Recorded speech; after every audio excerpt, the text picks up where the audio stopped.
Well, there is one place in the world right now where younger children do not have smartphones. That sounds refreshing. It does. It's been a year since a small town in the United Kingdom banned phones for kids under 14. So what happened? We bring in our parenting expert, Dr. Cheryl Ziegler, about, first of all, the background on this story. What led to this? Yeah, this is a great story. So there was a head of school in a small town who just noticed, oh my gosh, these kids, they're saying no more, they're not as focused. And he noticed a lot of negatives, right? And parents too, it was a two-way thing. This was what, it was interesting. Parents looking at their phones when they're picking up their kids.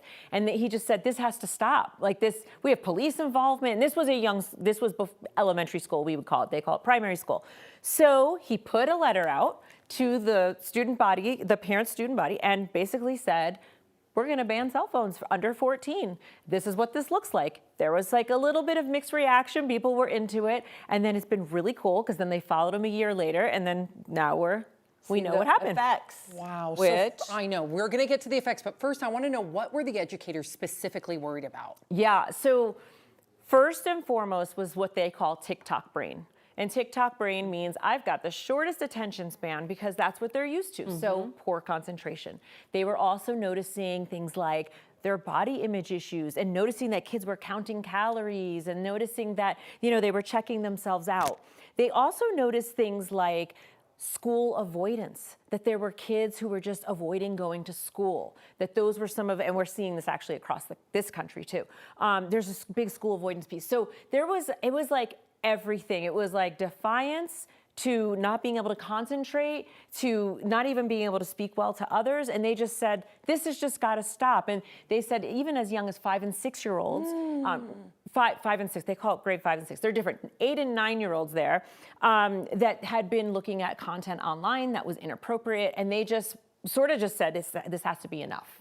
Wow. So they do it. It's a full year later. So that's better documentation, even though, you know, we've talked about, what's it called when a lot of kids do that 1 month without a phone? They do it themselves and things like media that. detox or digital detox. Digital, but this is a year, so it gives you a lot more to see what happened. The numbers are dramatic and so exciting, right? So a couple things happened. So I have it on here. What happened a year later? So the first thing is they noticed that the amount of kids, so they were at like about, just like we are, 75% of kids, 10, 11-year-olds had a phone. A year later, who got them back? It was a small percentage. It was literally, now it was at 7%. Wow. 7 to 12% of kids.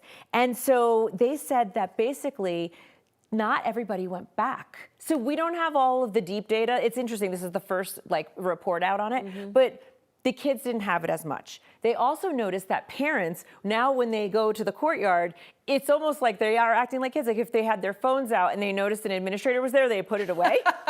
And so what they said was they're more engaged with their kids. Right. And when their kids are walking off and they're actually talking, they're not, yeah, let's go, and then looking down at their phones. And so they're really encouraged by just a decrease. So we don't have all the deep data into their mental state or anything, but just they didn't go back. A very small percentage went back. And so they say by no means the whole city is not under 14 ban free, but at their school and other schools, I love it. People are trying it. I'm here for it. Wow. It's just really, it's exciting to think that and you think about that age window, it's an important time in a child's life, you know. They're really not as old as they think they are. Okay. I'm sure they played more and laughed more with each other and negotiated things, like all the things they needed to. That's all they reported in this Like article. a real game versus a game on a phone. Okay, thank you. Absolutely. Thank you, Dr. Ziegler.